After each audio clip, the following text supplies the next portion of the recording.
Hello readers, today's story is Martin Luther King Jr., a peaceful leader. Martin Luther King Jr. was born in 1929. He and his family lived in a pretty yellow house in Atlanta, Georgia. His father was a minister. There were lots of books at home. Young Martin was a happy child. But as he grew older, he realized that Black people and white people were not treated the same way. Once, Martin's father took him to buy new shoes. The white salesman asked them to move to the back of the store. They left. Another time, Martin accidentally stepped on a white lady's toe. She slapped him and called him a bad name. He did not react with anger. He believed that bravery meant peacefully standing your ground. At home, Martin learned to listen, ask questions, and speak up. He finished high school in just 2 years. He went to college at age 15. Then he continued his studies. Should he be a lawyer, a doctor, perhaps a professor? Martin chose to become a minister like his father and grandfather. He earned his PhD and became Dr. Martin Luther King Jr. In the United States in the 1950s, Black people and white people were still not treated as equals. Separating Black people and white people was known as segregation. In some states, there were separate and not as nice bathrooms, playgrounds, and schools for Black people.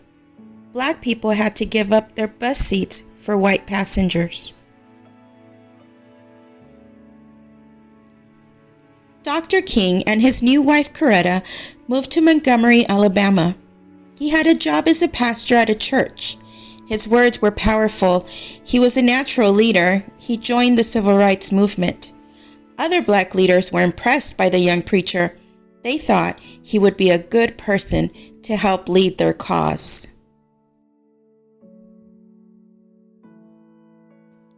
Then a moment came where Dr. King felt he could make a difference. A woman named Rosa Parks refused to give up her seat on a bus. She was arrested. This was in 1955. It happened in Montgomery.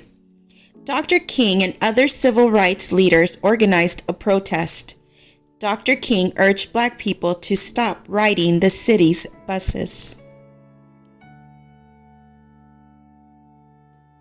For 381 days, most Black people stopped riding buses to work. They walked and carpooled. Dr. King walked with them. The protest worked. The Supreme Court ruled that buses in Montgomery would no longer be segregated. Dr. King helped change the law. He had changed it peacefully. Some people were afraid of what would happen if laws were changed. Some were so angry they shouted, set fires, and beat protesters.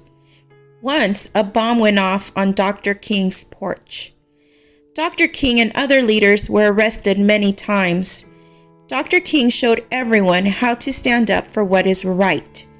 Peaceful protest took courage. Under Dr. King's leadership, the civil rights movement grew. Black people bravely sat down in whites-only restaurants. Black children bravely attended whites-only schools. Black people and white people marched together. They kept protesting unfair laws, and they did it peacefully. In 1963, thousands of people marched in Washington, D.C. Dr. King gave a powerful speech. The world watched him on TV. In 1964, Dr. King won the Nobel Peace Prize, a reward for his work to create fairness without violence. Then one day, in 1968, a white man shot Dr. King. Dr. King died the next day. Millions mourned him. Dr. King had known he might not live to see liberty and justice for all. but he believed these were things worth dying for. Dr. King's courage and his love, his ability to lead and to be heard, would live on. In his short lifetime, Dr. King changed the way people saw one another. The end.